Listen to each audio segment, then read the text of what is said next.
Do you want to talk?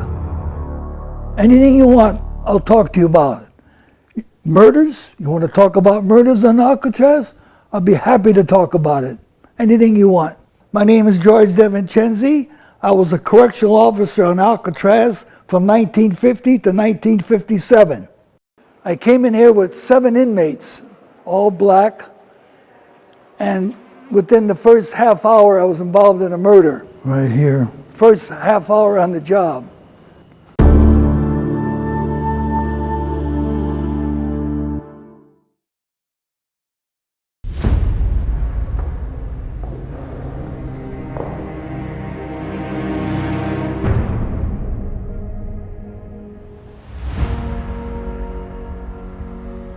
Five years after that first murder, I got promoted as a lieutenant, which I was happy to do because I knew all the responsibilities and duties.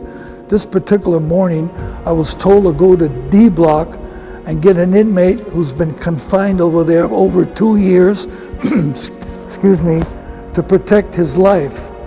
I went over there with 2 other officers, got him out of D block, brought him down here to turn him back into the general population after over 2 years in D block. He removed all his clothing and got ready to take a shower, which was mandatory. And as he was stepping into the shower, right about here, the inmate that was after him the prior 2 years was working down here.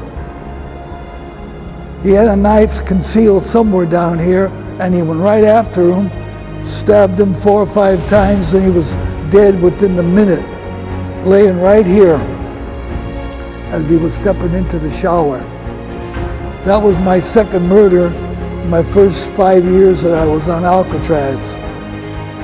It was a celebrated case. They both were military prisoners doing 40 years for mutiny and riot.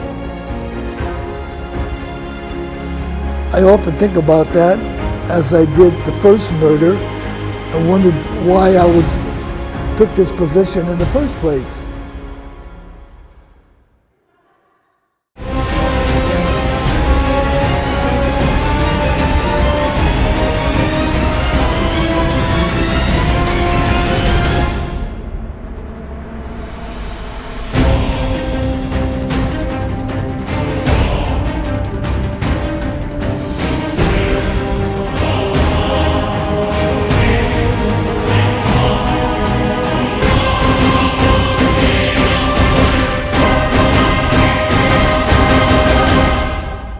Well, Billy Cook started out in Oklahoma. He killed a mother and a father and 3 children and threw them down a deep well.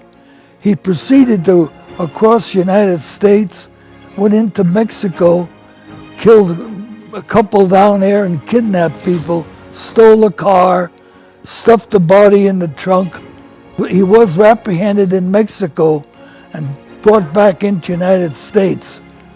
He was given 300 years, 6 50-year sentences, and sent to Alcatraz.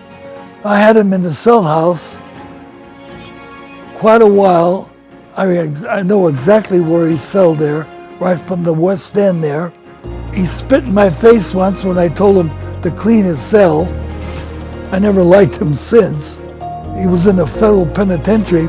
We released him to the state of California, and he was escorted to San Quentin for execution.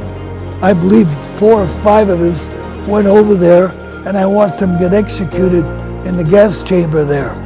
It's not something you particularly like to see, but I believe it was justified and warranted on this type of an inmate.